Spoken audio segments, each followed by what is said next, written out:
போன வீக்ல சங்ககாலத்தினுடைய அறிமுகம் பார்த்திருந்தோம். இந்த வீக் சங்ககாலத்தினுடைய அரசியல், பொருளாதார, சமூக விடயங்கள் பற்றி நாங்கள் இந்த வகுப்புல பார்க்கறதுக்கு இருக்கிறோம். நான் உங்களுக்கு கொஞ்சம் ரிவிஷன் பண்றேன். இலக்கிய வரலாறு என்று சொல்லி பார்த்திருக்கிறோம். இலக்கிய வரலாறு மற்றும் இலக்கிய வழி வரலாறு பற்றி நாங்கள் பார்த்திருக்கிறோம். சங்ககாலம் பற்றி பார்த்திருக்கிறோம். சங்ககாலம் என்பது கிபி 3ஆம் நூற்றாண்டுக்கு முற்பட்ட காலம் என்று சொல்றாங்க. ஒரு சிலர் சொல்றாங்க கிபி 1ஆம் நூற்றாண்டு தொடக்கம் கிபி 3ஆம் நூற்றாண்டு வரையிலான காலப்பகுதி. அடுத்து எங்களுடைய சங்ககாலம் எப்படி இருந்துச்சு என்று சொன்னா, சங்ககாலம் முழுவதும் இயற்கையை அடிப்படையாக கொண்டு இயற்கை ஒட்டி வாழ்ந்த மக்களினுடைய வாழ்க்கை முறை அதிகமாக காணப்படுது. எங்களுக்கு சங்ககாலத்தில் தோற்றம் பெற்றிருக்கக்கூடிய 35,000 அடிகள்ல பெரும்பாலான அடிகள் இயற்கையை வர்ணிப்பதாக குறிப்பிடப்பட்டிருக்கு. அதனாலதான் நாங்க சங்ககாலத்துக்கு இயற்கை நெறிக்காலம் என்று சொல்லி நாங்க அழைக்கக்கூடியதா இருந்துச்சு. அதை பற்றி பார்த்துருது. சங்க காலத்துல தோற்றம் பெற்றிருக்கக்கூடிய இலக்கியங்கள், அவர் இயற்றிய புலவர்கள் சங்க சான்றோர்கள் என்று சொல்றாங்க. அவங்க கிட்டத்தட்ட 2500க்கும் மேற்பட்ட சங்க சான்றோர்கள், சங்க புலவர்கள் அங்க காலத்துல வாழ்ந்திருக்கிறாங்க. அங்கு வாழ்ந்த சங்க புலவர்களிட ஒவ்வொரு தனிப்பாடல்களும் தான் பிற்பட்ட காலங்களில் 8 தொகை நூல்களாக பகுக்கப்பட்டுச்சு. தனிப்பாடல்கள் 10 பாட்டு நூல்கள் என்று சொல்லப்படுறது, தொடரிசை பாடல்கள் என்று சொல்ல ஒரு புத்தகமாக தோற்றம் பெற்ற பாடல்கள் அதெல்லாம். அங்க இருக்கக்கூடிய புலவர்கள் பற்றி அடுத்து பாத்தீங்கன்னா, சங்க காலத்தில் தோற்றம் பெற்ற இலக்கியங்களை தொகுத்தோர் 14 மேற்கணக்கு நூல்கள். அவை சங்க இலக்கியங்கள் மரபையொட்டி அக இலக்கியங்கள் மற்றும் புற இலக்கியங்கள் என்று சொல்லி நாங்க பார்த்தாங்க. 14 மேற்கணக்கு நூல்கள் 8 தொகை நூல்களாகவும் 10. ஆகவே இங்க தோற்றம் பெற்றிருக்கக்கூடிய நூல்கள் 14 மேல்கணக்கு நூல்களாக தொகுக்கப்பட்டிருக்குது. ஆகவே தோற்றம் பெற்றிருக்க நூல்களை நாங்க பார்த்துக்கலாம்.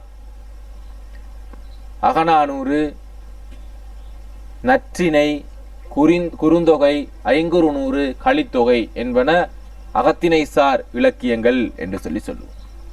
அடுத்து பார்த்தீங்கன்னா, புறநானூறு, பதிற்றுப்பத்து, பரிபாடல் ஆகிய நூல்கள் எல்லாம் எங்களுக்கு புறத்திணை சார்ந்த நூல்கள். இதுல இந்த பரிபாடல் என்று சொல்லக்கூடிய ஒரு நூல் மட்டும் எங்களுக்கு அகமும் புறமும் சார்ந்த நூல் ரெண்டுமே இருக்குது. அகமும் இருக்குது, புறமும் இருக்குது. நாங்க புறத்திணை சார்ந்ததா இருந்தாலுமே கூட அகத்திணை விடயங்கள் கூடுதலாக எடுத்து காட்டப்பட்டிருக்குது. ஆகவே இவ்வாறாகிய 8 பாடல்கள் 8 நூல்களும் தான் நாங்க சொல்றது ஆக 8 தொகை நூல்கள். 10 பாட்டு நூல்கள் பாத்தீங்கன்னு சொன்னா,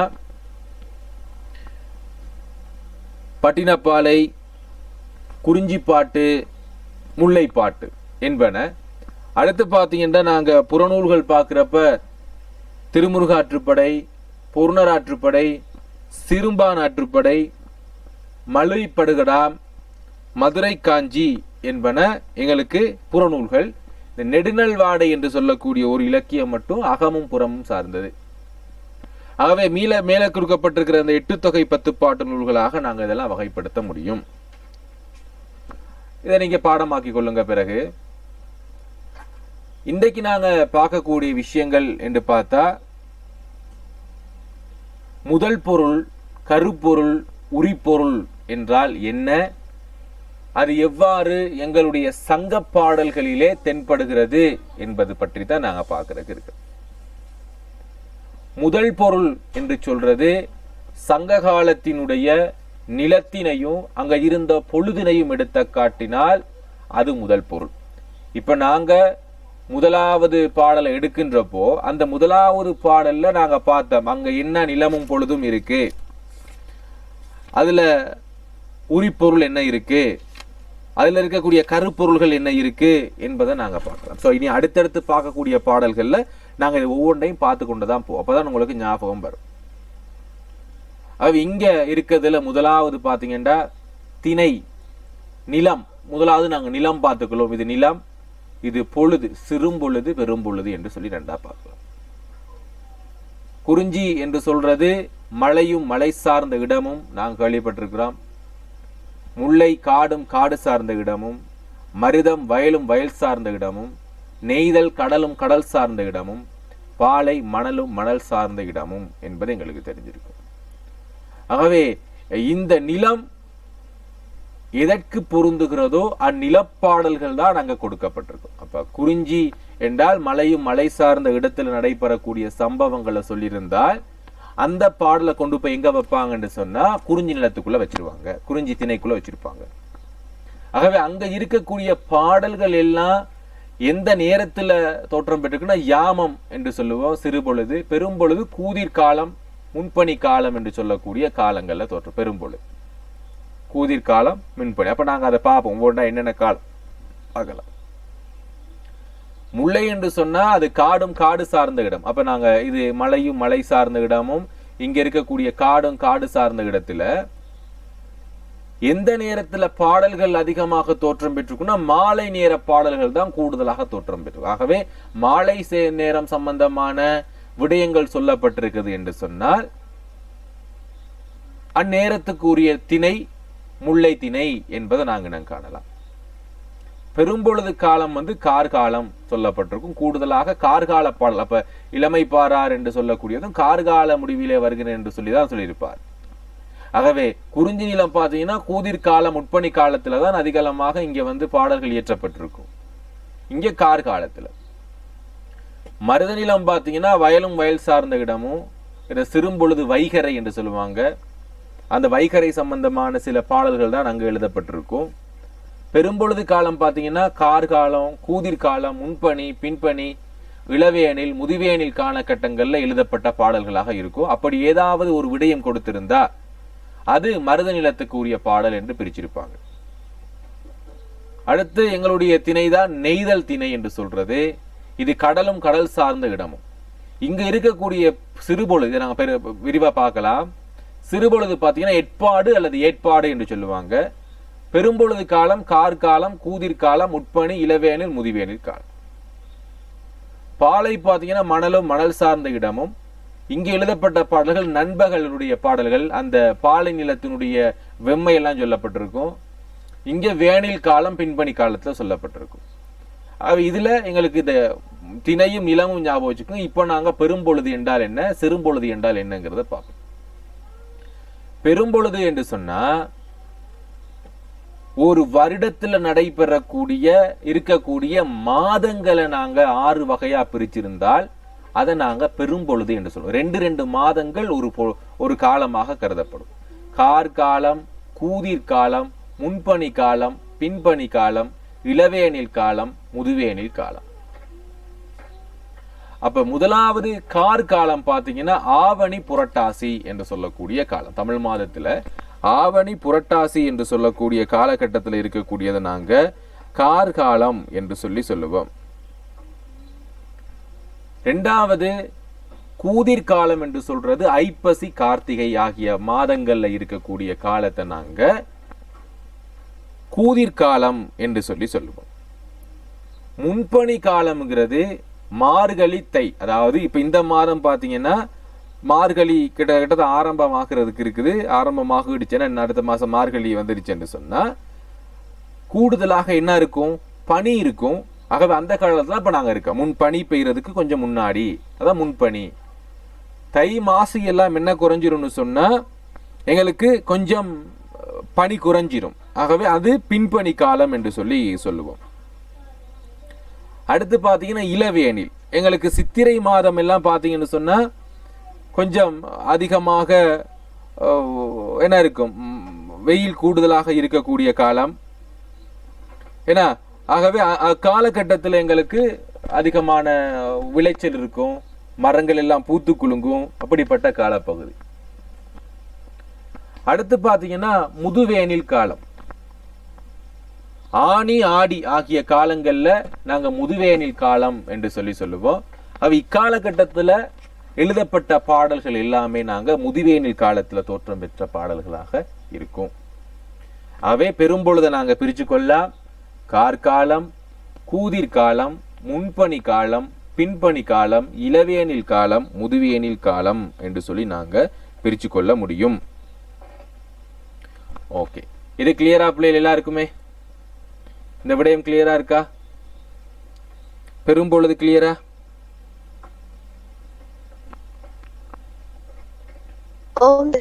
ஓகே, இப்ப இனி நீங்க கொஞ்சம் பேச வேண்டி வரும். கொஞ்சம் அதுக்கு தயார்படுத்திக் கொள்ளுங்க. ஏனென்றா கொஞ்சம் கலந்துரையாடல் அடிப்படையில் தான் நாங்கள் கிளாஸ் போகலாம். இப்போ அப்போ தான் ஃபஸ்ட்டாக நாங்கள் கிளாஸ் ஸ்டார்ட் பண்ணிட்டு போகிறோம். ஸோ அதனால் நாங்கள் கொஞ்சம் எங்கள் ஏதாவது தெளிவு இருந்தால் உங்களுக்கு கேட்டுக்கொள்ளுங்க. ஸோ விதுர்சிகா உங்களோட ஊர் எங்கே? ஒருத்தரை கேட்போம். விதுர்சிகா திகன. ஓகே. அடுத்து லுக்சிகா எங்க? வவுனியா சார். ஓகே, நீங்க வவுனியா. ஓகே, அப்போ கொஞ்சம் நாங்கள் கதைக்க வேண்டி வந்துடும். இனி கொஞ்சம் பார்த்து எங்களுடைய கிளாஸஸ் அப்படி தான் போய் கொண்டிருக்கோம். ஓகேவா? அப்போ மற்ற கிளாஸஸில் ஃப்ரீ கிளாஸஸ்லாம் நாங்கள் அந்த அளவுக்கு கதைச்சிக்க மாட்டோம். ஓகே, இது பெரும்பொழுது என்று சொன்னோம். அப்போ வருடத்தை நாங்கள் பிரித்து கொள்வது. அடுத்து சிறும்பொழுதுகளை நாங்கள் பிரித்து கொள்ளலாம். ஆகவே ஒரு நாளுக்குரிய பொழுதுகளை 6ஆக பிரிக்கிறோம். காலையில் நான் ஏஎம் என்று சொல்றது காலை நேரம் 6 மணிலிருந்து 10 மணி மட்டும் எங்களுக்கு காலை. நண்பகல் என்பது அப்ப எட்பாடுங்கிறத பாத்துக்கிறீங்க எத்தனை மணிட்டு. ஆகவே நண்பகல்ங்கிறது உச்சி வெயில் அடிக்கக்கூடிய நேரம். ஆகவே 10 மணி தொடக்கம் 2 மணி வரை. அப்ப நாங்க இங்க வேணா ஏஎம் என்று போட்டுக்கொள்ளலாம். இதெல்லாம் இது கொஞ்சம் ஏஎம் டு பிஎம், இது பிஎம் மாறிடும். இதெல்லாம் அதுக்கப்புறம் பிஎம். அப்ப உச்சி வெயில் அடிக்கக்கூடிய காலை 10 மணிலிருந்து 2 மணி வரைக்கும் நாங்க நண்பகல் என்று. எட்பாடு அல்லது ஏற்பாடுன்னு சொல்றது மாலை 2 மணிலிருந்து 6 மணி வரைக்கும் சூரியன் மறையக்கூடிய அந்த நேரத்தை நாங்க எட்பாடுன்னு சொல்லுவோம். மாலை நேரம்ங்கிறது இப்ப இங்க காலை 2வது மாலை. ஆகவே நாட்களை நாங்க இத்தனையா பிரிச்சு கொள்றோம், பார்த்துக்கொள்ளுங்க. மாலை நேரம் மாலை 6 மணிலிருந்து இரவு 10 மணி வரைக்கும் நாங்க மாலை நேரம்னு சொல்லுவோம். அடுத்து யாமம் என்று சொல்றது 10 மணிலிருந்து இரவு 2 மணி வரைக்கும் நள்ளிரவு நேரம். இது முன்னிரவு, இது நள்ளிரவு. அப்ப உங்களுக்கு நாங்க இனிமே போடுறப்ப முன்னிரவுல இருக்கிறோமா நள்ளிரவு 12 மணின்னு சொல்லலாம். ஆனா இங்கே நாங்க நள்ளிரவு 9 மணின்னு சொல்ல மாட்டோம். ஏன்னா ஆகவே நள்ளிரவுங்கிறது 10 மணி டு 2 மணியா இருக்கும். வைகரை என்று சொல்றது ஏன்னா காலை வைகரை அப்படின்னு சொல்லுவோம். விடிய 2 மணிலிருந்து காலையில் 6 மணி மட்டும் விடியற்காலம் என்று சொல்றது அல்லது வைகரை என்று சொல்லுவோம். இப்போ உங்களுக்கு பெரும்பொழுது சிறும்பொழுது உங்களுக்கு தெரிஞ்சிருக்கும். இப்ப மருக மேல வந்து பாருங்க. இப்போ உங்களுக்கு விளங்கும். குறிஞ்சி திணையில நடக்கக்கூடிய சம்பவங்கள் எப்ப நடக்குதா? யாமத்துல நடக்குதா? அப்ப யாமங்கிறது எத்தனை மணியா இருக்கும்? யாமம் எத்தனை மணி பிள்ளை? யாராவது ஒரு ஆள் சொல்லுங்க பாப்போம். யாமம் எத்தனை மணி?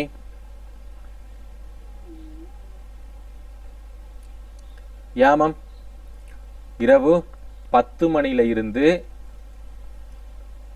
2 மணி வரைக்கும் யாமம் என்று சொல்லுவோம். அப்ப குறிஞ்சி நிலத்துல நடக்கக்கூடிய சம்பவங்கள் எல்லாம் இரவு 10 மணிக்கு தான். ஏன்னா இரவு குறி எங்க கூடுதலா நடக்கும்னா இந்த குறிஞ்சி நிலத்துல நடக்கும். ஆகவே இரவு 10 மணிலிருந்து விடிய 2 மணிக்குள்ளதான் காதலனும் காதலியும் இரவு குறியில் சந்தித்து பேசிக்கொள்வார்கள். அது சம்பந்தமா பேசுறது. அடுத்து மாலை நேரம் உங்களுக்கு தெரிஞ்சிருக்கும். 6 மணியில இருந்து 10 மணி வரை கார்காலத்துல நாங்க பேசுவோம். அங்க 6 மணிலிருந்து இரவு 10 மணி வரைக்கும் தான் இங்க நடக்கக்கூடிய முல்லை இங்க மருதத்துல போட்டு வச்சிருக்கேன். முல்லை 6 மணிலிருந்து 10 மணி வரைக்கும் இங்க முல்லை நிலத்துல இருப்பாங்க மாலை. அடுத்து வைகரை என்று சொல்றது பிள்ளைகள் விடிய 2 மணியில இருந்து காலையில் 6 மணி மட்டும். ஆகவே மருத நிலத்தினுடைய செயற்பாடுகள் அங்க இருக்கக்கூடிய பாடல்கள் எல்லாம் வைகரை நேரத்தில் எழுதப்பட்டதா இருக்கும். நெய்தல் என்பது எட்பாடு என்று சொல்றது. ஏன்னா சூரியன் மறையக்கூடிய அந்த நேரம் பகல் 2 மணிலிருந்து ஈவினிங் 6 மணி மட்டும். நண்பகல் என்று சொல்றது 10 மணிலிருந்து 2 மணி மட்டும். நல்லா வெயில் அடிக்கக்கூடிய காலப்பகுதி. ஆகவே இந்த காலகட்டங்களுக்கான உரிய பாடல்களாகத்தான் எங்களுக்கு சங்க காலத்துல தோற்றம் பெற்றிருக்கிற திணையாக நாங்க பிரிப்போம். ஆகவே நேரம் யாமம் என்று சொல்லி ஏதாவது ஒரு அடி வந்திருந்தா ஆகவே இது எந்த நிலத்துக்குரியதுன்னு கண்டுபிடிக்கலாம். குறிஞ்சி நிலத்துக்குரியது. ஆகவே ஒவ்வொன்றையும் இப்படி வைத்துக் கொண்டுதான் நாங்க இது எந்த நிலத்துக்குரிய பாடல் என்பதை நாங்க உணர்ந்து கொள்ள முடியும். ஓகே, இப்ப நாங்க படிச்சிருக்கிறோம் என்னன்னு சொன்னா சங்க காலத்தினுடைய நிலம் மற்றும் பொழுது என்று 2 படிச்சிருக்கோம். நிலம் எங்களுக்கு ஏற்கனவே தெரியும். பொழுது நாங்க பெரும்பொழுது மற்றும் சிறும்பொழுது என்று 2ஆக வகைப்படுத்த முடியும் தெரிஞ்சிருக்கு. ஓகே, உங்களுக்கு பிள்ளைகள் இன்றைக்கு நான் வெப்சைட்டை செஞ்சிருவேன். ஸோ 12-13க்கான ஒரு போயும்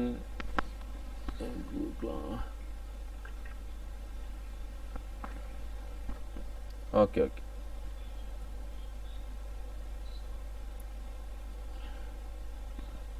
ஓகே. அப்போ இந்த ரெக்கார்டிங் எல்லாம் உங்களுக்கு அங்கே கிடைக்கும். ஸோ உங்களோட இமெயிலை எனக்கு சென்ட் பண்ணி விடுங்க பிள்ளைகள், குரூப்பில் போட்டு விடுங்க.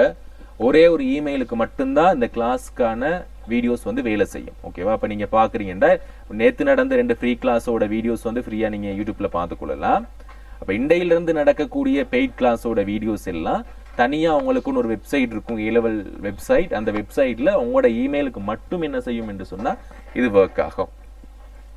ஓகே, அடுத்து நாங்கள் பார்க்க இருக்கிறது கருப்பொருள் என்று சொல்லக்கூடிய விஷயம். கருப்பொருள் என்று சொன்னா பிள்ளைகள், அப்ப மேல பார்த்தது முதல் பொருள் என்று சொல்றது நிலமும் பொழுதும். கருப்பொருள் என்று சொல்லி நாங்க இங்க பார்க்கறதுக்கு இருக்கிறோம். சோ அந்த நிலத்துல படைக்கப்பட்ட செய்யுள்கள்ல சொல்லப்படுகின்ற விடயங்கள் எதையெல்லாம் குறித்து சொல்லியிருக்கிறாங்க, இதெல்லாம் எடுத்துக்காட்டி சொல்லியிருக்கிறாங்க. மக்கள் எடுத்துக்காட்டி இருப்பாங்க, பறவைகள் எடுத்து காட்டப்பட்டிருக்கும், விலங்குகள் எடுத்து காட்டப்பட்டிருக்கும், ஊர் எடுத்து காட்டப்பட்டிருக்கும், அந்நிலத்தினுடைய நீர்நிலை எடுத்து காட்டப்பட்டிருக்கும், பூக்களை எடுத்து காட்டியிருப்பாங்க, மரம் உணவு வகைகள் எடுத்து காட்டியிருப்பாங்க, பறை வகைகள் எடுத்து காட்டியிருப்பாங்க, பண் வகைகள் எடுத்து காட்டியிருப்பாங்க, யாழ் வகைகள் எடுத்து காட்டியிருப்பாங்க, தொழில் எடுத்து காட்டியிருப்பாங்க. ஆகவே இப்ப எங்களுக்கு முருகன் சம்பந்தமான பாடல்கள் எங்களுக்கு இடம்பெறுது என்று சொன்னா அது குறிஞ்சி நிலத்துக்குரிய பாடல் என்பதை நாங்க உணர்ந்து கொள்ளணும். கொற்றவை சம்பந்தமா சொல்லப்படுது, காளி சம்பந்தமா சொல்லப்படுதுன்னா அது பாலை நிலத்துக்குரியது. வர்ணன் சம்பந்தமா சொல்லப்படுதுன்னா அது நெய்தல் நிலத்துக்குரியது. இந்திரன் சம்பந்தமா சொல்லப்படுதுன்னா அது திருமாலுக்குரியது. ஆகவே ஒவ்வொரு நிலத்துக்கும் ஒவ்வொரு கடவுள் இருந்தாங்க. அவை குறிஞ்சி நில மக்கள் அனைவரும் யார தெய்வமாக கும்பிட்டாங்கன்னு சொன்னா முருகனை கடவுளாக என்ன செஞ்சாங்க, கும்பிட்டாங்க. முருகன். முல்லை நிலத்துல உள்ள மக்கள் எல்லாமே திருமாலை என்ன செஞ்சாங்கன்னா கடவுளாக கும்பிட்டாங்க. மருத நிலம் சார்ந்தவர்கள் இந்திரனை கும்பிட்டாங்க. ஆகவே ஒவ்வொரு நிலத்துக்கும் இருக்கக்கூடிய கடவுள் யார் என்று பார்க்கின்ற பொழுது நாங்க இதை குறிப்பிட்டிருந்தா ஒரு பாடல்ல முருகன் சம்பந்தமான பாடல் வந்திருந்தா அதை குறிஞ்சி என்றும் இப்படி கண்டுபிடிப்போம். 2வது, குறிஞ்சி நில மக்களினுடைய பெயர்கள் சொல்லப்பட்டிருக்கும், மக்கள் பெயர்கள். அங்கிருந்த பெயர்கள் ஒரு சில விஷயம் சொல்லியிருக்கிறாங்க. சிலம்பன், வெட்பன், கொடிச்சி, குரத்தி, குறவர், குரத்தியர், காணவர். இப்ப நம்ம சொல்றோம்ல, தமிழாக்களோட பேரும் சிங்களாக்களோட பேரும் முஸ்லிம்களோட பேரும் கிறிஸ்தவர்களோட பேரும் வேற வேற தானே. ஆக நாங்க அவர்களுடைய பேரை வச்சுக்கொண்டு எங்களால பார்க்க முடியுமா, முடியாதா? சோ முஸ்லீம் யாரடா பேர் ஒன்று சொல்லுங்க பாப்பா. முஸ்லீம் பேர் ஒன்று சொல்லுங்க. முஸ்லீம் பேர் ஒன்று சொல்லுங்க. நீ முஸ்லீம் இருக்கீங்களா யாரும் இல்லையே? சதுர்ஷன் இருக்கு. சதுர்சன், சதுர்சன் எந்த இடம்? சுதர்சன், சாரி.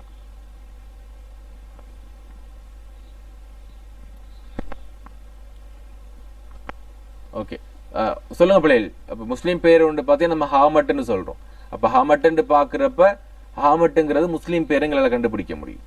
ஆகவே இங்க பாத்தீங்கன்னா நிலத்தின் அடிப்படையில எங்களுக்கு பெயரை பிரிச்சிருக்கிறாங்க. ஆகவே சிலம்பன் என்று கேள்விப்பட்டா ஓகே, இது குறிஞ்சி நிலத்துல உள்ள ஒருத்தரோட பேரு. வெட்பன் என்றா குறிஞ்சி நிலத்துல உள்ள பேரு. அடுத்து பாத்தீங்கன்னா முல்லை நிலத்துல இருக்கக்கூடிய குறும்புரை, நாடன், தோன்றல், கிளத்தி, மனைவி, ஆயர், ஆட்சியர், இடையர் என்றெல்லாம் சொல்லி முல்லை நில மக்கள் அழைப்பாங்க. இதுல ஏதாவது ஒரு பெயர் வந்திருந்தா அது முல்லை நில சம்பந்தமான ஒரு பாடல்.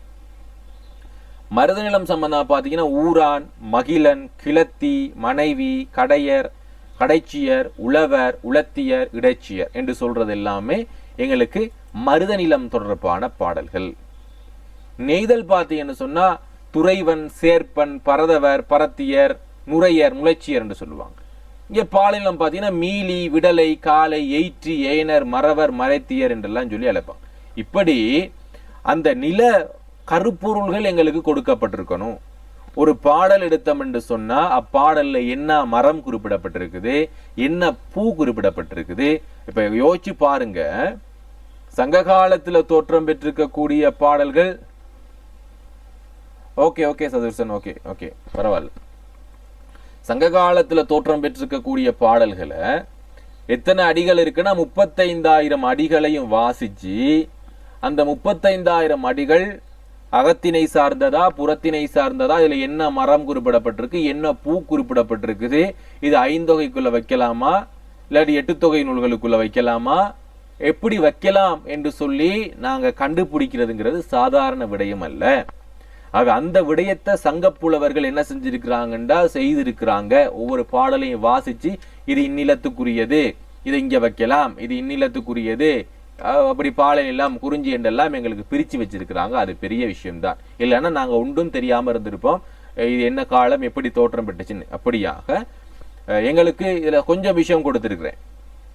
கருப்பொருள்கள்ல அங்க இருக்கக்கூடிய தெய்வம் எப்படி இருப்பாங்க, தெய்வத்தினுடைய பெயர், மக்கள் பெயர், பறவைகள், விலங்குகள், ஊர், சிறுகுடி, பாடிசேரி, பாடின்னு சொல்லுவோம், பேரூர், மூதூர், பட்டணம், குறும்பு என்றெல்லாம் சொல்லி அழைப்பாங்க. பூக்கள் சொல்லப்பட்டிருக்கு, குறிஞ்சி, முல்லை, மருதம், நெய்தல், பாலை என்றும் சொல்லலாம். அதே மாதிரி காந்தன் பூ, குறிஞ்சி பூ, வேங்கை பூ குறிஞ்சி நிலத்துக்குரியது. அப்ப இப்படி ஒவ்வொன்றுக்கும் ஒவ்வொரு பூக்கள் இருக்குது. தொழில் பார்த்தீங்கன்னா எங்களுக்கு தெரியும், இதை நாங்கள் கூடுதலா பார்த்துருக்கிறோம். குறிஞ்சி நில மக்கள் கிழங்கெடுக்கிறது, வேட்டையாடுறது, திணைப்புலங்காத்தல், தேன் எடுக்கிற விஷயம் அவங்களோட வேலை. முல்லை நில மக்களுடைய வேலை பார்த்தீங்கன்னா வரகு விதைத்தல், களை பறித்தல், ஆணிரை மேய்த்தல், என்ன குழல் ஊதுதல், காளை தழுவல் என்று சொல்லுவோம். ஏன்னா காளை மாடுகள் அடக்கிறது, அந்த மாதிரியான வேலைகள் செய்வாங்க. மருதம் பார்த்தீங்கன்னா நெல்லிரத்தல், நெல் விவசாயம் செய்தல், களை பறித்தல், கடா விடுதல் என்று சொல்றவரோட. அடுத்து நெய்தல் நிலம் மீன் பிடிக்கிறது, உப்பு விற்றல். பாலை நிறம் நிறை கவறுதல், சூறையாடுதல், வழிப்பறி செய்தல், இதெல்லாம் அவங்களோட வேலையாக இருந்துச்சு. ஸோ இப்படியான தகவல்கள் சொல்லப்பட்டிருந்தா நாங்கள் நிலத்தை கண்டுபிடிக்கலாம். ஆகவே ஒரு செய்யுள்ள நாங்க நிலம், பொழுது, முதல் பொருள், கருப்பொருள், உரிப்பொருள் ஆகிய மூன்றையும் கண்டுபிடிச்சாதான் எங்களுக்கு அந்நிலம் சம்பந்தமான விடயம். லாஸ்டா பாத்தீங்கன்னா உரிப்பொருள், அதை ஒழுக்கம் என்று சொல்லுவோம். குறிஞ்சி என்று பார்த்தா குறிஞ்சி நிலத்துல புணர்தலும் புணர்தல் நிமித்தமும் இருக்கும். அந்த குறிஞ்சி நிலத்துல தனியா புணர்தல் மட்டும்தான் இருக்குமானா இல்ல. ஒரு சில சந்தர்ப்பங்கள்ல புணர்தலோடு சேர்த்து ஊடலும் இருக்கும், பிரிதலும் இருக்கும், இரங்கலும் இருக்கும். ஏன்னா இப்படியாக ஏனைய காரணங்களும் என்ன செஞ்சிருக்கும் அப்படின்னு சொன்னா ஒரு சில காரணங்கள் இந்த பாடல்கள்ல இந்த உரிப்பொருளை இருக்கும். குறிஞ்சியில எல்லாம் புணர்தல் மட்டுமே இருக்காது. ஆகவே குறிஞ்சித்திணை முக்கியமான ஒழுக்கம் புணர்தல் தான். ஆனால் அது சம்பந்தம் இல்லாம ஒரு சில என்ன வந்திருக்கலாம், புணர்தல் நிமித்தமும் வந்திருக்கலாம். முல்லை பார்த்தீங்கன்னா எப்பொழுதுமே தலைவனுக்காக காத்திருப்பால். அப்ப இருத்தல் மட்டும் இங்க இருக்கக்கூடிய ஒழுக்கம் இல்லாம இருத்தலும் இருத்தல் நிமித்தமுமாக இருக்கும். மருதம் அப்படிங்கிற நிலத்துல பாத்தீங்கன்னா ஊடல் என்று சொல்லக்கூடிய ஒரு ஒழுக்கம் பேணப்பட்டுச்சு. ஆகவே ஊடலும் ஊடல் நிமித்தமும். முல்லை நிலம் பாத்தீங்கன்னா இரங்கல், சாரி இதுல நெய்தல் இருக்கணும். நெய்தல் நிலம் பாத்தீங்கன்னா இரங்கல். ஏன்னா எப்பயுமே தன்னுடைய காதலுக்காக இறங்கி காத்திருப்பா, அது இரங்கல் மற்றும் இரங்கல் நிமித்தம். பாலைத்திணை பார்த்தீங்கன்னா பிரிதலும் பிரிதல் நிமித்தமும். இவ்வளவுதான் இந்த கருப்பொருள், உரிப்பொருள், முதல் பொருள். ஸோ முதல் பொருள் பார்த்தீங்கன்னா மறுக்க சொல்றேன், நிலமும் பொழுதும், ஐவகை நிலப்பாகுபாட்டையும், அங்க இருக்கக்கூடிய பெரும்பொழுது சிறும்பொழுது. பெரும்பொழுது 6ஆ பிரிக்கப்பட்டிருக்கும், சிறும்பொழுது 6ஆ பிரிக்கப்பட்டிருக்கும். பெரும்பாலும் இதெல்லாம் பாட்பண்ணுக்கெல்லாம் வராது, பட் தெரிஞ்சு வச்சுக்கணுங்கிறதுக்காக. சங்ககாலம் மிகப்பெரிய ஒரு விஷயம், இதை படிச்சாதான் ஏனைய காலங்கள் தெளிவா விளங்கும். அடுத்து பார்த்தோம் கருப்பொருள்கள், மரம், பூ, தொழில், ஏன்னா இப்படியான பல விடயங்கள், நீர்நிலை, யாழ், இதெல்லாம் பார்த்திருந்தோம். அது கருப்பொருள். உரிப்பொருள் என்று சொன்னா அங்க இருக்கக்கூடிய ஒழுக்கம். ஏன்னா ஒவ்வொரு திணைக்கும் இருக்கக்கூடிய புணர்தல், இருத்தல், ஊடல், இரங்கல், பிரிதல் என்று சொல்லக்கூடிய ஐவகை ஒழுக்கம் சம்பந்தமாக நாங்க பார்க்கிறோம் என்று சொன்னால் அதுதான் அந்த உரிப்பொருள் என்று சொல்றோம். ஓகே, இன்னைக்கு நான் கொஞ்சம் பார்க்க இருக்கிற விஷயம் என்னன்னா, சங்க கால அரசியல் நிலை ஒரு விரிவான பார்வையா பார்க்கலாம். அதுக்கு முன்னாடி சங்ககால நிலம் எவ்வாறு இருந்தது, இதை தான் நாங்க சங்க காலத்தினுடைய நிலம் என்று சொல்றோம். அப்ப இவ்வளவு பெரிய ஒரு நாட்டுல தமிழகம் மட்டும் இல்லாம தமிழகம் சார்ந்த கொஞ்சம் இந்தியாவினுடைய மேல் பகுதி வரை இந்த சங்க காலத்துல தமிழர்கள் ஆட்சி செஞ்சிருக்கிறாங்க. பாத்தீங்கன்னா இந்தியாவில் மிகப்பெரிய ஒரு பகுதியை என்ன செஞ்சிருக்கிறாங்க, ஆட்சி செய்திருக்கிறார்கள் தமிழர்கள்.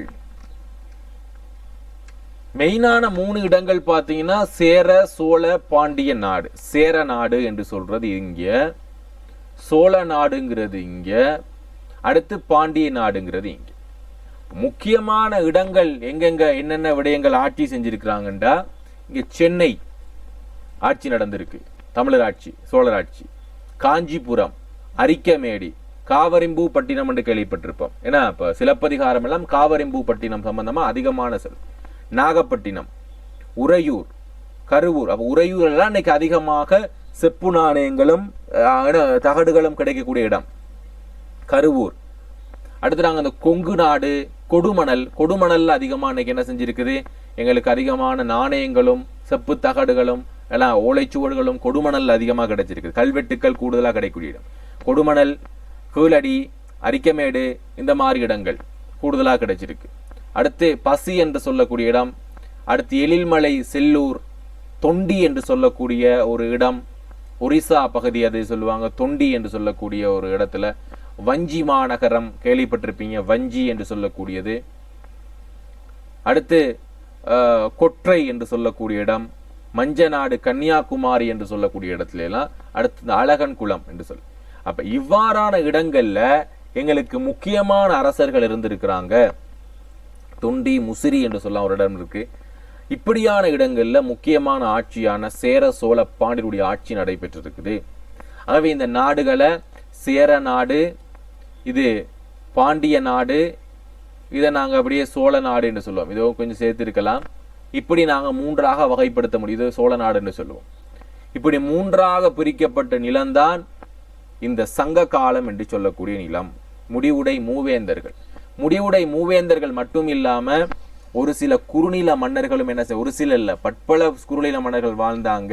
அதுல நாங்க கூடுதலா பாக்குறது கடையேழு வள்ளல்கள் மட்டும்தான் நாங்க பார்ப்போம். பாரி, ஓரி, காரி, அதியமான், அஞ்சி, ஆய், அவங்கள பத்தி மட்டும்தான் நாங்க கூடுதலா பார்ப்போம். ஓகே, இப்ப இதுதான் சங்க காலத்தினுடைய அரசியல் அங்க இது நடைபெற்றுச்சு. இப்ப நாங்க ஒரு வாட்சி பார்ப்போம் அரசியல் நிலை எவ்வாறு இருந்துச்சு என்று சொல்லி. சங்க காலத்துக்கான அடித்தளம் இரும்பு காலத்தில் வேர் கொண்டது என்று சொல்றாங்க. இரும்பு யுகம் என்று சொல்லுவோம். இப்ப நீங்க வரலாற்று பாடங்கள் எல்லாம் படிச்சிருப்பீங்க. இரும்பு யுகம், ஏன்னா முதலாக மனிதன் கற்காலத்திலிருந்து இரும்பு யுகத்துக்கு மாறுறான். கத்தி, கோடலி எல்லாம் இரும்பால செய்ய ஆரம்பிக்கக்கூடிய ஆண்டதான் இரும்பு யுகம்ங்கிறான். ஆனா ஒவ்வொருத்தர் ஒவ்வொரு காரணம் சொல்றாங்க. இரும்பு யுகத்துல தோற்றம் பெறுது. தலைவர்கள் நிலப்பகுதிகளை தமது ஆளுகை கீழ் கொண்டு வந்தனர். இவ்வாறு உருவான தலைவர் இருந்தே வரலாற்றின் தொடக்க காலத்தில் வேந்தர்கள் தோன்றினார்கள். நீங்க வரலாறுல படிச்சிருப்பீங்க. இலங்கையில முதலாவது பண்டகாபிய மன்னன் எவ்வாறு ஆட்சியை நிறுவுறான்.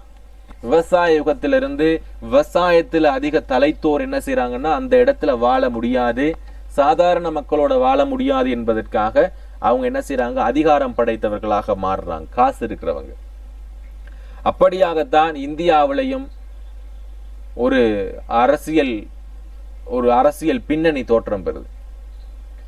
வரலாற்றினுடைய தொடக்க காலத்துல எங்களுக்கு கிடைச்சிருக்க வரலாற்றின் தொடக்க காலத்துல கொஞ்சம் கொஞ்சமாக பலம் வாய்ந்த சில மன்னர்கள், சில மக்கள் அரசர்களாக தங்களை தானே முடிசூட்டிக் கொள்கிறார்கள். வேளிர் என்று சொல்லக்கூடியவங்களும் சங்க காலத்துல இருந்த குறுநில மன்னர்கள்.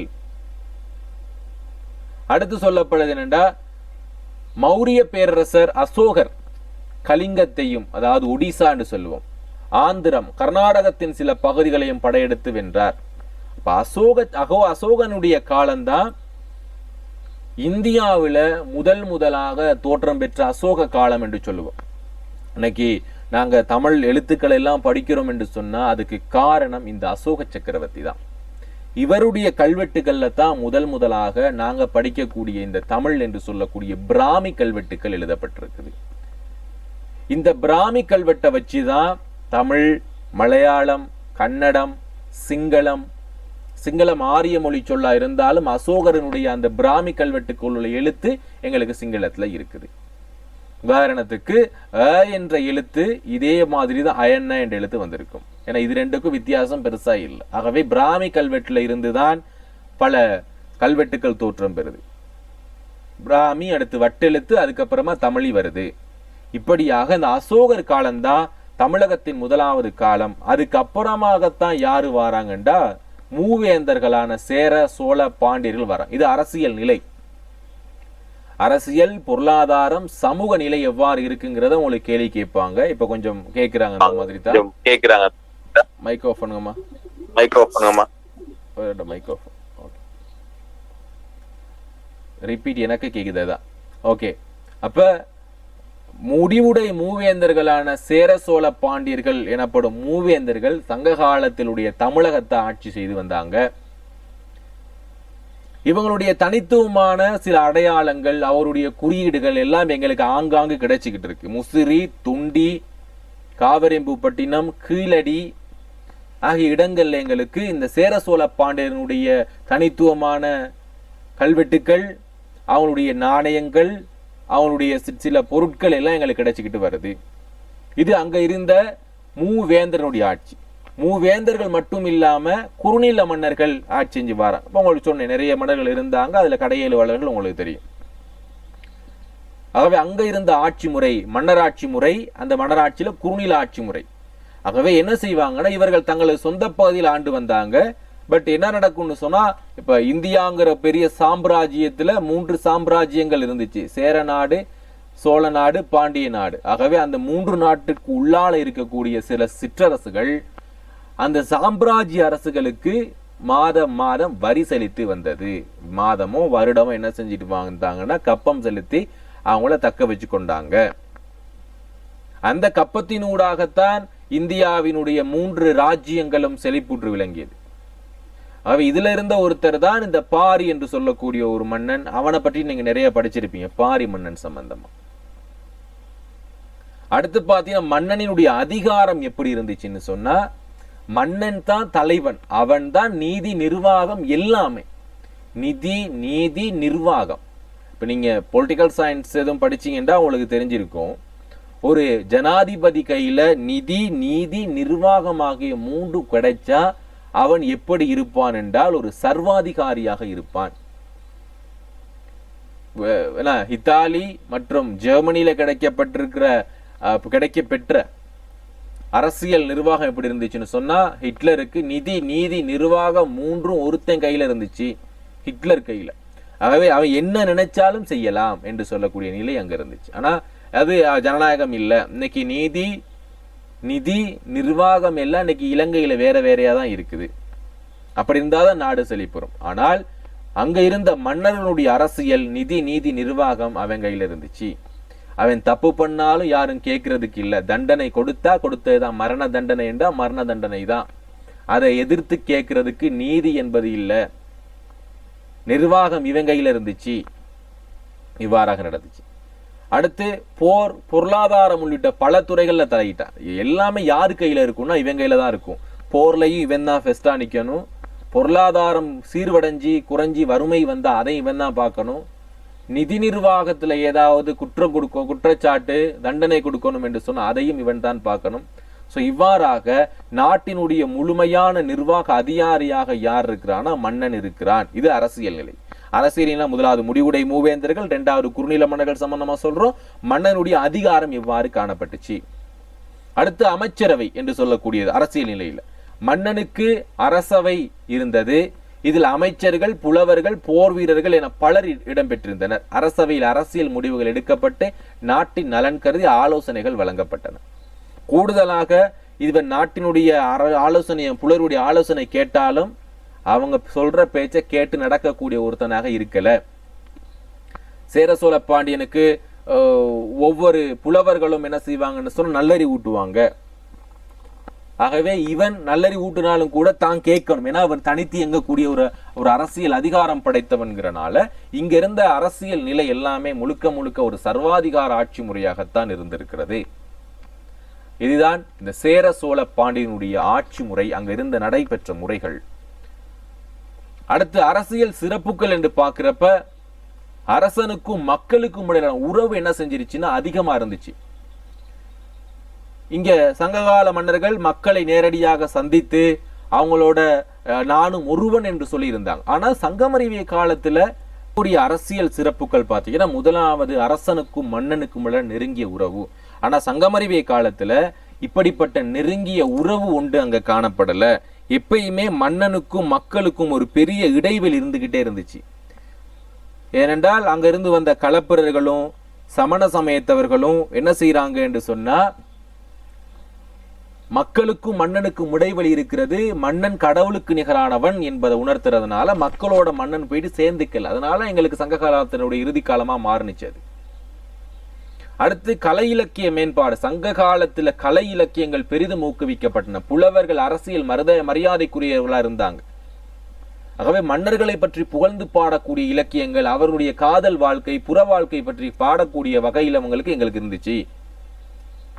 அடுத்து சங்க காலத்தினுடைய வணிகம் மற்றும் பொருளாதார வளர்ச்சி செழித்து வளர்ந்து காணப்பட்டது. பல்வேறு நாடுகளோட தொடர்பு பட்டிருந்தாங்க.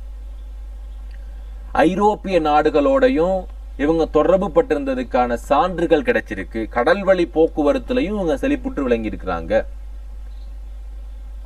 ஆப்பிரிக்க நாட்டோட கீழே இருந்து அடுத்து ஐரோப்பிய நாடுகள், இத்தாலி போன்ற நாடுகளோட கூட இவர்கள் தமிழகம் என்று சொல்லக்கூடிய இந்தியா தொடர்பு பட்டிருந்தது. கடல் வழி போக்குவரத்துல சிறந்து விளங்கி இருக்கிறாங்க. எங்களுக்கு முதலா ஐரோப்பியர்கள் எங்களுக்கு 1504 ஆண்டு காலப்பகுதியில தான் எங்களுக்கு இந்த பக்கம் வராங்க. ஆனால் 2000 வருடங்களுக்கு முன்னாடியே கப்பல் போக்குவரத்து துறையில வெற்றி கண்டவர்கள் இந்த சேர சோழ பாண்டியர்கள். அப்படிப்பட்ட ஒரு சிறந்த இடத்தை வச்சிருந்திருக்கிறாங்க. அடுத்து போர் மற்றும் வெற்றி. மூவேந்தர்களுக்கிடையே போர் நிகழ்ந்தாலும் ஒற்றுமைக்கும் இடமளிக்கப்பட்டது. வெற்றி பெற்ற மன்னன் தன்னை தவிர மற்றவர்களை அடக்குவதற்கு பதிலாக அனைவரும் ஒன்றிணைத்து ஆட்சி செய்ய முயற்சித்தான். சேர நாட்டுக்கும் சோழ நாட்டுக்கும் பாண்டிய நாட்டுக்கும் ஒவ்வொரு நாட்டுக்கும் 3 பேர் என்ன செஞ்சாங்க, மாத்தி அடிச்சு கொண்டாங்க. போர் நடந்துகிட்டு தான் இருந்துச்சு. இருந்தாலும் ஒற்றுமையும் அங்க இருந்துச்சு என்பதற்கு எடுத்துக்காட்டுகள் சில இருந்தன. வெற்றி பெற்ற மன்னர்கள் வேற மன்னர்களை ஆட்சிக்கும் வைத்திருந்தாங்க. இதுதான் அந்த இருக்கக்கூடிய அங்க அரசியல் நிலை சிறப்பு. சங்ககால அரசியலின் முக்கிய அம்சங்கள் பார்த்தீங்கன்னா, மன்னனின் அதிகாரம் தான் கூடுதலா இருக்கும். எப்பயும் மன்னன் தான் முடிவெடுப்பான். உச்ச அதிகாரம் அவன் இருந்துச்சு. அரசவை என்று சொல்லக்கூடிய அமைச்சர்கள் என்ன செய்வாங்க, அங்க முடிவுகளை எடுக்கிறதுக்கு கொஞ்சம் பங்கு வகிப்பாங்க. ஆனா முழுமையாக இல்லை. கலை இலக்கிய மேம்பாடு, வணிக மற்றும் பொருளாதாரத்தின் வளர்ச்சி, மக்களுக்கு மன்னனுக்குமான உறவு அதிகமாக காணப்பட்டுச்சு. இது அங்க பார்க்கக்கூடிய அரசியல்ல பார்க்கக்கூடிய முக்கிய விடயங்கள். முடிவை நாங்க பார்க்கலாம். சங்ககால அரசியல் மன்னனின் தலைமையிலான ஒரு வலுவான அரசை பற்றி நமக்கு கூறுகிறது. அதே சமயம் கலை இலக்கிய வணிகம். ஆக இதெல்லாம் எங்களுக்கு பார்த்துட்டு இருந்தா ஒருக்கா பார்த்துக்கொள்ளுங்க. மறுக்க நாங்க இதுவரைக்கும் பார்த்த விடயங்களை பார்த்துக்கொள்ளலாம். சங்ககாலம் என்று சொல்லக்கூடிய பகுதி கிபி 1ஆம் நூற்றாண்டு தொடக்கம் 3ஆம் நூற்றாண்டு வரையிலான காலப்பகுதி என்று பார்த்திருந்தோம். அந்த காலப்பகுதியில சேர சோழ பாண்டிய மன்னனுடைய ஆட்சி முறை மற்றும் குறுநில மன்னனுடைய ஆட்சி முறை இருந்துச்சு. இங்க மன்னன் அதிக அதிகாரம் படைத்த ஒருத்தனாக இருந்தார். நிதி, நீதி, நிர்வாகம், போர், பொருளாதாரம் சார் அனைத்து துறைகளையும் இவன் தான் முக்கியமானவனாக இருந்தான். முக்கிய முடிவுகளை எடுக்கக்கூடியவனாக இருந்தான். அமைச்சர்களும் கொஞ்சம் உதவி புரிந்தாலும் முக்கியமான ஒருத்தனாக இங்க அரசன் மட்டும்தான் இருந்தான் என்பதை நாங்க அரசியல் நிலையில பார்த்திருக்கிறோம். அடுத்து பார்த்தீங்கன்னு சொன்னா, இங்க இருக்கக்கூடிய சமூக நிலை எவ்வாறு இருந்துச்சு. அதே இரும்பு காலத்தை சேர்ந்த பல சமுதாயங்கள் பழங்குடி சமுதாயங்களாக இருந்தன. சில குடித்தலைமையின் கீழ் ஒன்றுபட்டு வாழ்றாங்க. அது சேரனா இருக்கட்டும், பாண்டியனா இருக்கட்டும், சோழனா இருக்கட்டும், இப்படி ஒவ்வொரு அரசர்களின் கீழ் என்ன செய்யறாங்கன்னா மக்கள் கொஞ்சம் பிரிஞ்சு வாழ்றாங்க. அவங்களுடைய சமூகம் இருந்துச்சு. சிறுகுடிகள் என்று சொல்லுவோம். யோசிச்சு பாருங்க, இன்னைக்கே இந்த எங்களுடைய கிராமப்புறங்கள் எல்லாம் கொஞ்சம் வீழ்ச்சி விட்டுறதாகத்தான் இருக்கு. 2000 வருடங்களுக்கு முன்னாடி கிராமப்புறங்கள் எப்படி இருந்திருக்கும். அங்க அரசு முறை நல்லா இருந்துச்சு. அரசு முறை பாத்தீங்கன்னா மையப்படுத்தப்பட்ட ஒன்றாக நன்றாக இருந்தது. நிலபோகம், ஆட்சி, அந்தஸ்து, அந்தப்புறம் என்று சொல்லி மன்னர்கள் நல்லா வாழ்ந்தாங்க. ஆனால் இதை தவிர இங்க இருக்கக்கூடிய சாதாரண மக்களுடைய நிலை பார்த்தீங்கன்னா ரொம்பவும் கஷ்டப்பட்டாங்க. வரி கொடுக்கணும், மாதம் மன்னனுக்கு வரி கொடுத்தே ஆகணும். அடுத்து நாட்டுக்காக இலவசமாக வேலை செஞ்சிருக்கணும். இருக்கக்கூடிய ஆண்கள் எல்லாம் வீட்டில் இருக்கவே முடியாது. அனைவருமே வேலைக்கு போயிட்டே ஆகணும், போருக்கு போயிட்டே ஆகணும். நான் போருக்கு போக மாட்டேன் எல்லாம் சொல்ல முடியாது. ஆகவே ஆணாக பிறந்தால் அவன் என்ன செஞ்சிருக்கணும்னா போருக்கு போயிட்டு தான் ஆகணும். அப்படியாக சாதாரண மக்கள் ரொம்பவே என்ன செஞ்சாங்க, கஷ்டப்பட்டாங்க. அடுத்து சங்ககால சமூகம் பழங்குடி குடித்தலைமை சமுதாயத்திலிருந்து ஒரு பெரும் பரப்பை ஆட்சி செய்யும் மன்னர் ஆட்சி முறைக்கு மாறிக்கொண்டிருந்தது. பழங்குடி என்று சொல்லுவோம் இல்ல, அந்த வேட்டுவ குல மக்கள்ல இருந்து கொஞ்சம் கொஞ்சமாக மன்னரின் தலைமையிலான ஆட்சி முறைக்கு மாறிக்கிட்டு வந்துச்சு. இன்னும் வேடுவர்கள் இருக்கிறாங்க. காட்டில் வசிக்கக்கூடிய மக்களும் சங்க காலத்துல அதிகமா இருந்திருக்கிறாங்க. காடுகள்ல இருந்து கொஞ்சம் கொஞ்சமாக கிராமப்புறங்களில் அமைத்து கொண்டு வாழ பழக்கப்படுறாங்க. வாழ பழக்கப்பட்டவங்க தான் பிராமி எழுத்துக்கள் மூலியமாக பல இலக்கியங்களை படைக்கவும் ஆரம்பிக்கிறாங்க. சாதாரண இலக்கியங்கள் வரல, கொஞ்சம் கொஞ்சமா படைக்க ஆரம்பிக்கிறாங்க. யோசிச்சு பாருங்க, அக்கால மக்கள் எப்படி இருந்திருப்பாங்க, அன்றைய சமுதாய நிலை எப்படி இருந்திருக்கும், அதை யூகிச்சு கூட பார்க்க முடியாது. நான் உங்களுக்கு ஒரு ஆர்டிஃபிஷியல் இன்டெலிஜென்ஸ் போட்டோன்னு அனுப்புறேன். அங்க இருக்கக்கூடிய மக்கள் எப்படி இருந்திருப்பாங்க அப்படின்னு சொல்லி இன்னைக்கு ஏஐ மூலியமா நாங்க ஜென்ரேட் பண்ணி பார்க்கலாம். அவங்க எப்படி வாழ்ந்தாங்க, அவங்களுடைய இடங்கள், அவங்களுடைய வீடுகள் எல்லாம் எப்படி இருந்துச்சு என்று பார்த்து நான் உங்களுக்கு அனுப்பிவிட்டேன். அடுத்து சமூக பிரிவுகள் என்று பார்த்தா எங்களுக்கு 5 நிலை நிலங்களுக்கு ஒருத்தரா பிரிக்கப்பட்டிருந்தாங்க. சங்ககால தமிழ் சமூகத்தில் சமூக பிரிவுகள் வேறுண்ட தொடங்கின. பாணர், பரதவர், எயினர், உழவர், காணவர், வேடுவர், மறவர், பல குழுக்கள் இருந்துச்சு. பாணர் என்றா பாட்டு பாடுறவங்க, ஏன்னா எங்களுக்கு தெரியும். மருத நிலத்துல வாழ்றவங்க எல்லாம் பரதவர், எயினர், உழவர், காணவர், வேட்டுவர், முளை நிலத்துல வாழ்றவங்க மறவர், இப்படி என்று சொல்லி ஒவ்வொரு நில மக்களும் என்ன செஞ்சிருந்தாங்கன்னா பல்வேறுபட்ட இனங்களாக பிரிஞ்சு வாழ்ந்தாங்க. குலம் அடிப்படையில் என்ன செய்யறாங்கன்னா சாதி முறைகள் பிரிக்கப்பட்டிருந்துச்சு. சாதி அடிப்படையில் இல்லாம கொஞ்சம் அப்பதான் ஜாதி முறை, குலமுறை என்ன செய்து எங்களுக்கு தோற்றம் பெற ஆரம்பிக்குது. அதன் அடிப்படையில் அவர்கள் அங்கு பிரிக்கப்பட்டிருந்தாங்க. அடுத்து பாத்தீங்கன்னா அரசர்களும் குலத்தலைவர்களும் உயர் பிரிவினராக கருதப்பட்டாங்க. அப்போ முதலாவது அங்க சமூகத்துல முக்கியமானவங்க யாருன்னா, முதலாவது அரசன், ரெண்டாவது குலத்தலைவன், அடுத்து அந்தணர்கள் கொஞ்சம் கொஞ்சமா வாராங்க. அந்தணர்கள் அந்த பிராமணர்கள் என்ன செய்யறாங்கன்னு சொன்னா அடுத்து வாராங்க. பூசாரிகள் இருந்தாங்க. ஆகவே கடவுளுக்கு தொண்டு செய்யக்கூடியவங்க. அப்ப இப்படியாக சமுதாயத்துல வாழ்ந்தவன் அரசன், குலத்தலைவன், அந்தனர், பூசாரி, என்ன அடுத்து விவசாயி, பானை செய்வோர், உலோக வேலை செய்வோர் சமூகத்தில் இருந்திருக்கிறாங்க. வட இந்தியாவில் காணப்பட்ட சாதி அமைப்பு தமிழகத்தில் வேறொன்றவில்லை. மாறாக ஐவகை நிலச்சூழல் மற்றும் செய்தொழில் அடிப்படையில் சமூகங்கள் பிரிக்கப்பட்டிருந்துச்சு. அவை அங்க இருந்த இப்ப இலங்கையினுடைய சமூகத்தை பாத்தீங்கன்னா சிங்களவர் ஒரு சாதி சமூகத்தில் இருக்கிறாங்க. முஸ்லீம்கள் பார்த்தா ஒரு இப்ப மட்டக்களப்பு அந்த பகுதியில் நீங்க கூடுதலா எடுத்து பார்த்தீங்கன்னா கூடுதலாக முஸ்லீம்கள் வாழக்கூடிய இடம். ஒவ்வொரு நகரங்கள் எங்களுக்கு பிரிக்கப்பட்டிருக்கு. ஒவ்வொரு இடத்துல ஒவ்வொரு இனத்தவர் எங்களுக்கு ஆக்கிரமித்து கொண்டு வாழ்றது மாதிரி இந்தியாவினுடைய பிரதேசத்தையும் ஒரு இடத்துல பாணர், பரதவர், என எயினர், காணவர், வேடுவர், உழவர் என்று சொல்லி ஒவ்வொரு நிலத்தையும் கைப்பற்றி கொண்டு அவங்களுடைய வாழ்க்கையை நடத்தினாங்க. அங்க இருந்த சமுதாய நிலை இவ்வாறுதான் இருந்தது என்பதை சொல்லியிருக்கிறாங்க. அங்க வேளாண் வளர்ச்சி இருந்துச்சு. ஏன்னா வேளாண்மை கூடுதலாக இருந்துச்சு. கால்நடை கூடுதலா வளர்த்தாங்க. வனவிலங்குகள் ஓரளவுக்கு பாதித்து இருக்க வேண்டும். ஏன்னா வேட்டையாடி என்ன செய்யறாங்கன்னா அழுத்து போனவங்க அங்க வேளாண்மை செய்யறாங்க. ஏன்னா விவசாயமா இருக்கட்டும், வேளாண்மைங்கிறது விலங்கு வேளாண்மைன்னு சொல்லலாம். கூடுதலாக கால்நடை வளர்த்தாங்க. முல்லை நிலத்துல எல்லாம் கால்நடை வளர்ப்பாங்க. பக்கத்துல உள்ள இழுத்துக்கிட்டு போயிடுவான், சூறையாடிடுவாங்க. வேட்டையாடி வாழ்ந்து வந்த சில பிரிவினர் வனப்பகுதிகளில் வாழ கட்டாயப்படுத்தப்பட்டிருக்கலாம், அல்லது காலப்போக்கில் உடல் உழைப்பு தொழிலாளர்களாக மாறி இருக்கலாம்.